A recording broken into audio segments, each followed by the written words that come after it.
Bienvenue à Hub City Chess. Aujourd'hui, nous avons une autre partie d'un des nôtres. Alors, c'est un joueur qui m'a envoyé ça. Ça fait un bout déjà. Là. Je suis désolé de ne pas l'avoir fait avant. Des fois, j'oublie. Là. Puis, une partie intéressante. Une partie intéressante. Et ça a été joué par une personne qui habite à Montréal et c'est Matthew White. Matthew de White. Quelque chose comme ça. Alors peut-être que c'est Mathieu Leblanc. Si c'est Mathieu Leblanc, il doit avoir des racines peut-être en Acadie. OK. Alors il pourra nous laisser savoir. Alors lui avait les Noirs. Donc son nom c'est Skit. Et ouais. Alors ça c'est une partie qui a été jouée. Moi je l'ai apporté sur l'eChess là, mais c'est une partie qui a été jouée sur chess.com. Donc les deux adversaires de 1600, lui est haut 1600 sur chess.com, c'est des joueurs, c'est des bons joueurs. Ça fait, on va voir qu'est-ce que ça ressemble un peu le jeu à ce niveau. Alors, comme je dis, c'est de bons joueurs. Alors, E4, E5. Ah, ok, ça, j'aime pas ça quand ce qu'il me dit. On sait que j'ai de la misère. Bon. Oh! Ouch! Ben, peut-être que... Oh, aïe, aïe. Ça, c'est un grand manque de respect quasiment. Non, c'est pas vrai. Mais c'est un coup qui n'est pas bon, mais qui peut, dépendamment de la longueur de la partie, qui peut mettre de la pression sur l'adversaire parce que quand tu as les noirs puis l'autre joue dame H5, tu penses, ok, quel débutant que je suis en train de jouer. Puis ça met de la pression parce que toi, tu veux le battre absolument pour lui montrer que c'était pas bon. Et si tu le bats pas, ben c'est comme c'était moyen. Donc je vais juste aller voir à quelle cadence ce tournoi, cette partie a été jouée. Matthew de White.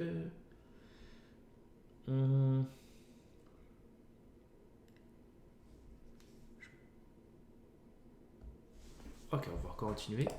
Cavalier C6 pour protéger le pion.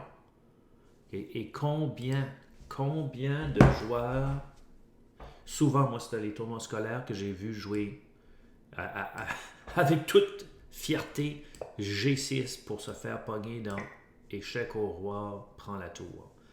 Ouch. Donc cavalier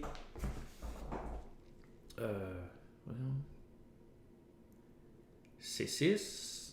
Et cette partie-là a été jouée.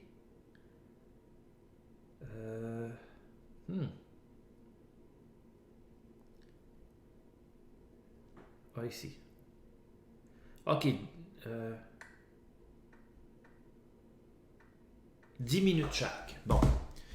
Ok. Ça fait quand même temps 10 minutes chaque. C'est presque une blitz, là. Il faut se le dire, là, dans la vie normale, face à face. C'est très rapide.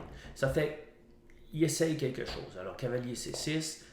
Et bien sûr, on l'attendait, le fou C4 qui menace quoi? Menace l'échec et mat. La dame prendra F7, ce serait échec et mat. Ouch. Donc notre ami se défend avec cette fois-ci G6 qui donne une case probable au fou là et qui attaque la dame en même temps. La dame va à F3 parce qu'elle ne lâchera pas. La dame à F3 va là pour attaquer encore F7 et ouais, attaquer F7, menacer l'échec et mat. Donc, cavalier. Oh! Donc, cavalier F6 se met entre la dame et le pion. C3. Alors ici, ça me surprend que l'adversaire n'a pas joué dame B3. Hein? Pour poursuivre sur sa lancée sur F7. Mais non. Alors C3, fou G7. Alors moi, ce que je pense que les blancs sont un joueur... C'est un joueur qui a eu beaucoup de succès avec ce qu'on vient de voir et qui n'a jamais décroché.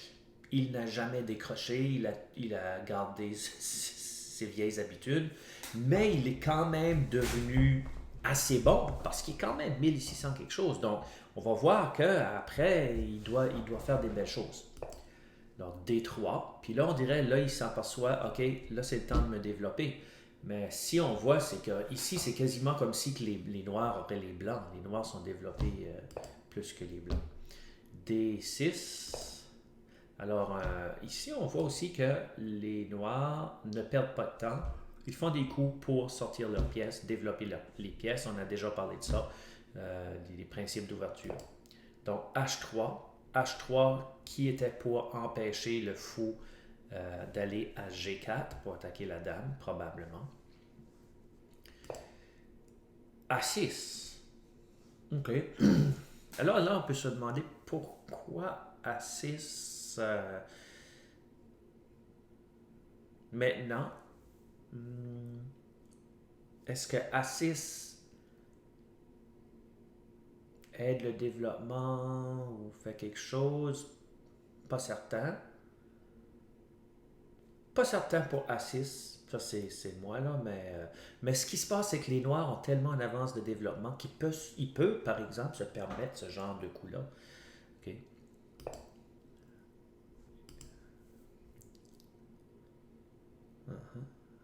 A6, probable qu'il faut jouer As cavalier A5 et pas permettre fou B5.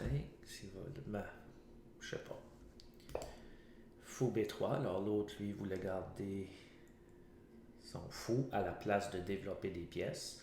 Alors là, les blancs refusent catégoriquement de développer leurs pièces. Petit roc, et là, finalement, il développe. Fou G5, cloue le cavalier, H6 demande au fou qu'est-ce que tu fais là. Le fou dit non, je veux rester ici. Les blancs jouent cavalier, les noirs jouent cavalier à 5. Ici, ça commence à ressembler un peu à des genres de débuts comme d'espagnol, on dirait, c'est un bord-ci quand même, là. On va voir, là. Ouais, C5 et B5. Ouais, là, les noirs prennent de l'expansion ici. Ouais, ça c'est intéressant, là.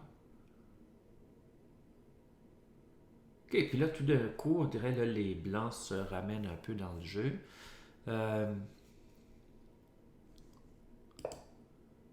Développe cavalier BD2 et le fou B7.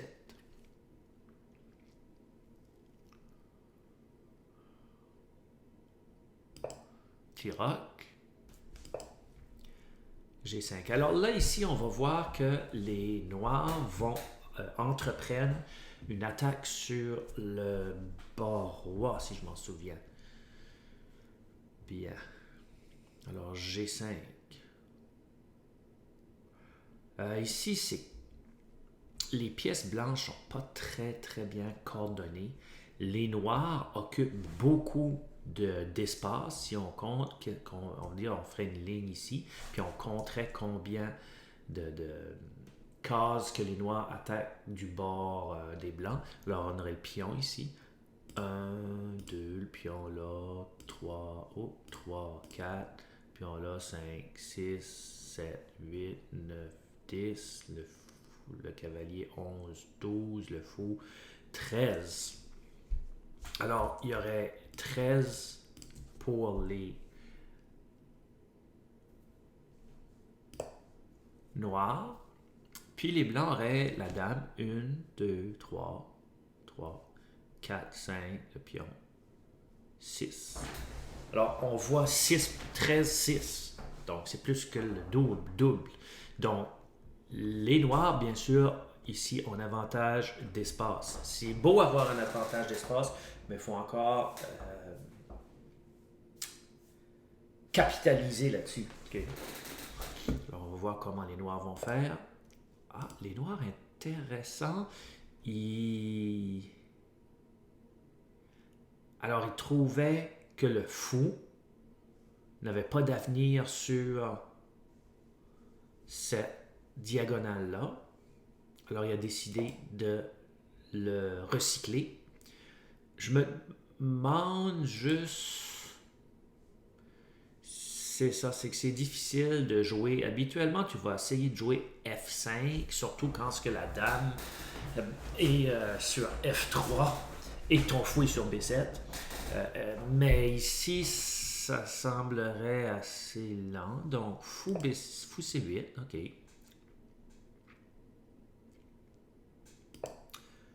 Et B4. Ok.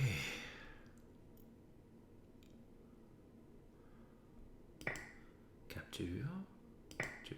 Et rapporte le cavalier C6. Ok. Donc ici, je me demande si la capture était correcte ou non. Ouais. C'était pas des intentions des noirs de faire trop grand chose ici, je pense. Mais supposons qu'il capture pas. Supposons qu'il joue cavalier là. Ok. Puis capture. Ok. Le fou attaque là, mais il est protégé par le cavalier. Non. Ok. Ok. Capture. Là. Ok. Ça c'est bon. A3. Une bonne partie, par exemple. Le début, il faisait dur, mais c'est une partie assez intéressante. Le pion était attaqué, bien sûr. A3. H5. OK, là, les noirs veulent. Puis, il faut penser, les noirs, on dirait, habituellement, quand tu fais ça, il peut y avoir des dangers pour ton propre roi. Mais ici... Le cavalier, le fou, la dame, la tour sont là. Puis les blancs ne semblent pas avoir, n'ont pas de possibilité, on dirait ici. Ça fait que les noirs vraiment poursuivent. Fou B3. Clou le pion F7. Je ne sais pas si ça fait quelque chose. Ah! Et lui a décidé tout de suite de tasser son roi pour déclouer le pion. Parce que le pion, c'est vrai que c'est possible qu'il devienne pas un spectateur, mais qui fasse partie de la parade. Alors, qui pousse peut-être, on ne sait jamais. Tour... Et c'est que ça empêche n'importe quoi. Alors, tour C1. À savoir, par exemple, si c'était nécessaire, si en bougeant roi H7, il y a aussi le fait que la tour pourrait venir à G8 un jour, peut-être. C'est ça aussi, que si les colonnes s'ouvrent. Tour C1. Et là, G4. G4. Ça, c'était, bien sûr, le grand plan. Le grand plan, G4. Attaque la dame. Et ici, c'est vrai, si on regarde là, la dame, là, même si c'est un peu plus tard dans la partie, elle est sortie tôt, mais elle n'a jamais été une place extrêmement sécuritaire. Et on voit que la dame n'a pas si tant de cases que ça à aller. Donc, G4, la dame va à E3. Ouh, fou H6. OK, ici c'est intéressant. Ça qui se passe là, ça c'est pas mal intéressant. Donc, la tour à jouer là attaque le cavalier C6 qui n'est pas protégé. Mathieu joue G4, attaque la dame bouge, et il joue fou H6, attaque la dame. Il faut toujours penser que le cavalier ici n'est pas encore protégé, attaque la dame. L'adversaire, qu'est-ce qu'il peut jouer? C'est ça la question. Qu'est-ce qu'il peut jouer qui fait du sens?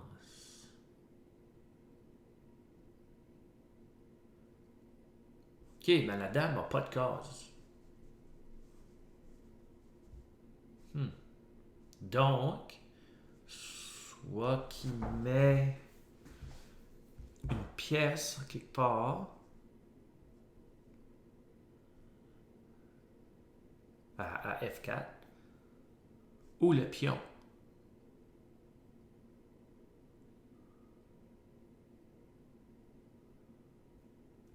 Est-ce qu'il peut prendre le cavalier? Supposons, prend le cavalier, prend. Je sais que ça peut avoir de l'air fou, mais une fois que tout ça a été pris, le cavalier ici est sous attaque.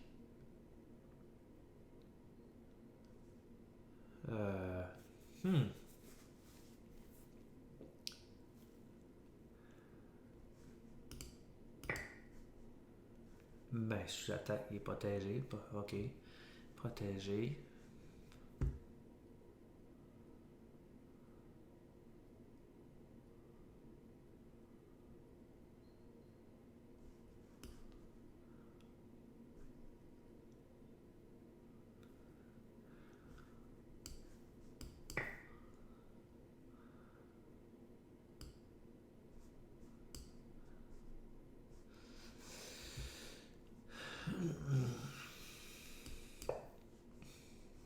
Ok.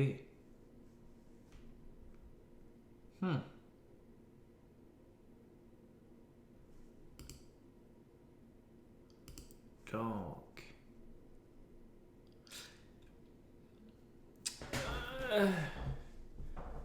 Ok, je pense pas que c'est ça qu'il a joué là. On va regarder qu'est-ce qu'il a joué. Alors, ici, il faut se demander aussi, est-ce que F4... Parce qu'ici, ça, c'est un coup, là, très important, le fou H6. Très important, mais non seulement très important, très important, décisif. Et s'il passe, c'est bon. S'il passe pas, probablement tu perds. Fait que là, il y avait quand même... Il y a quand même une certaine dose de calcul ici, là. Ok, fou H6. On va voir qu'est-ce que les blancs ont joué. Les blancs, oh, ouch. Les blancs ont joué cavalier. Ouais. Puis là, cavalier, D4. Enlève le cavalier qui était cloué. Ah, ça c'est beau par exemple. Ok.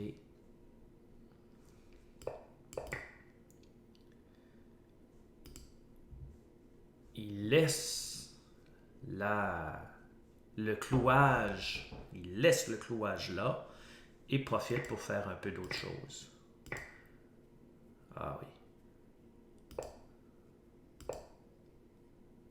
Parce que le cavalier ne peut pas bouger de toute façon. La dame non plus. Waouh.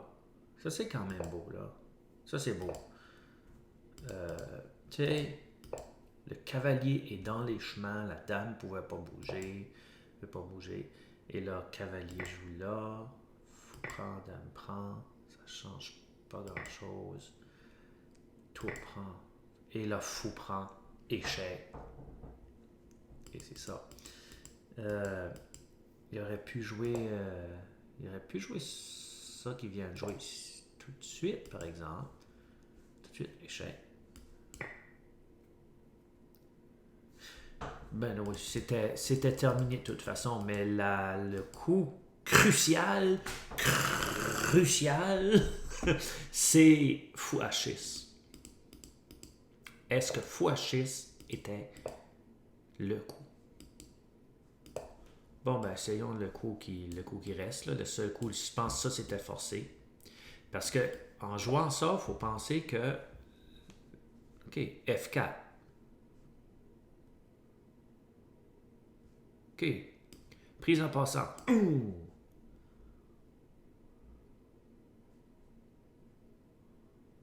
Et prend.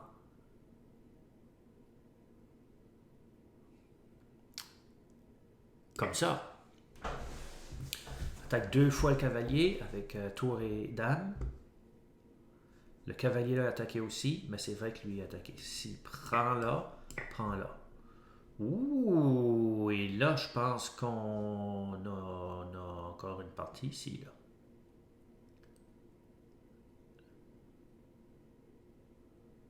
Intéressant.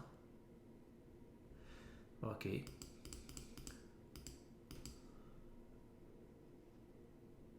Wow, OK.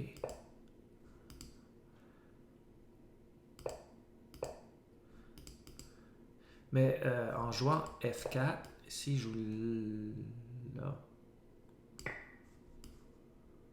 ben, il perd pas. Il perd pas la dame, au moins.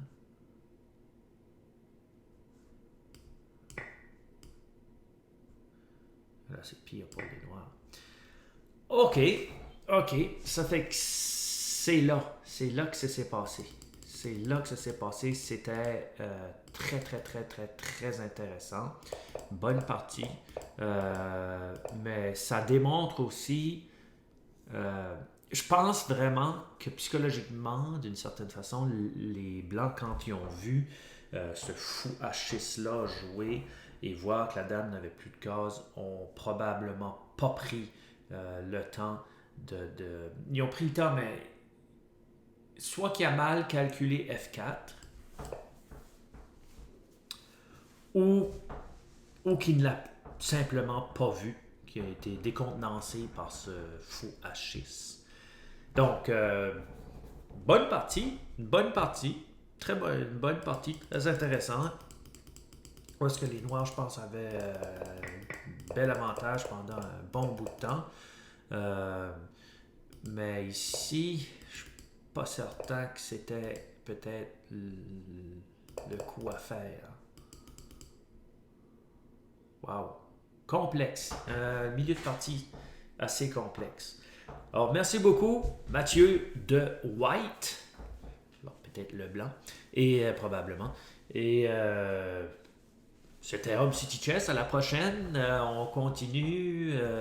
J'ai d'autres. Là, l'été s'en vient, donc je vais être en vacances. Puis, je vous promets de belles vidéos. Home City Chess.